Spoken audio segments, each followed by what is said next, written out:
என் அன்பு தங்கமே, உன்னிடம் யார் பேச வேண்டும் என்று நினைக்கின்றாயோ அவரை இப்பொழுது உன் மனதிற்குள் கொண்டு வா. அது உன் உறவாக இருக்கலாம், நெருங்கிய நண்பராக இருக்கலாம், உன் சொந்தமாக இருக்கலாம், உன் அம்மா அப்பா, அண்ணன் தங்கை, அக்கா தம்பி, யாராக வேண்டுமானாலும் இருக்கலாம். அவர்களை மனதில் நினைத்து கொண்டே இப்பதிவை முழுமையாக கேட்டுவிடு தங்கமே. நிச்சயமாக நாளையே அவர்களிடம் இருந்து உனக்கு அழைப்பு வரும். நீ ஏதாவது ஒரு தவறு செய்துவிட்டு அவர்களை பிரிந்து இருக்கின்றாய். நான் தவறு இழைத்துவிட்டேன், நான் அவர்களிடம் மன்னிப்பும் கேட்டுவிட்டேன்.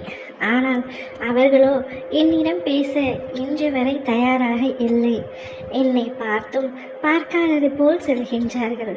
நானே அவர்களை அழைத்தால் கூட அவர்கள் என்னிடம் பேச விரும்புவதில்லை என்று ஏக்கத்துடனும் ஆதங்கத்துடனும் இருக்கின்றாய்.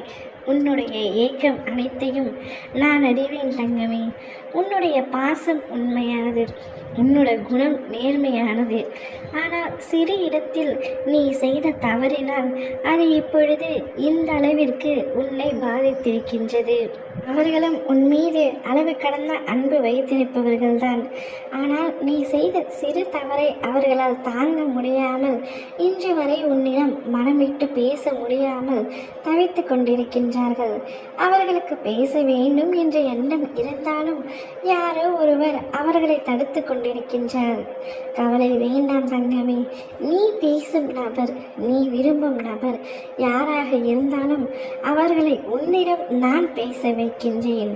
அவர்களை மட்டும் மனதிற்குள் நினைத்து கொண்டே இந்த நாளை நீ கழித்து கொண்டே வா. நிச்சயமாக நாளையே நான் அவர்களை உனக்கு அழைத்து பேச சொல்கின்றேன்.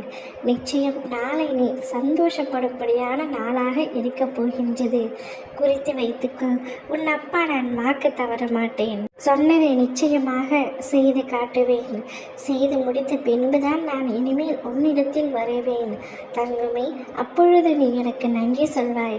அப்பா, நான் உங்களை நம்பவில்லை, ஆனால் நிச்சயமாக உங்கள் வார்த்தையை நீங்கள் நிறைவேற்றி விட்டீர்கள். நான் எப்படி உங்களுக்கு நன்றி சொல்வது என்றே தெரியவில்லை என்று கண்ணீருடனும் ஒரு பக்கம் சந்தோஷத்துடனும் நீ எனக்கு நன்றி சொல்ல போகின்றாய்.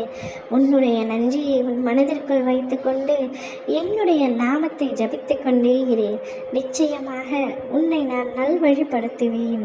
உனக்கான சந்தோஷம் எதுவென்று தேடி தேடி உனக்கு நன்மை பயணிப்பேன்.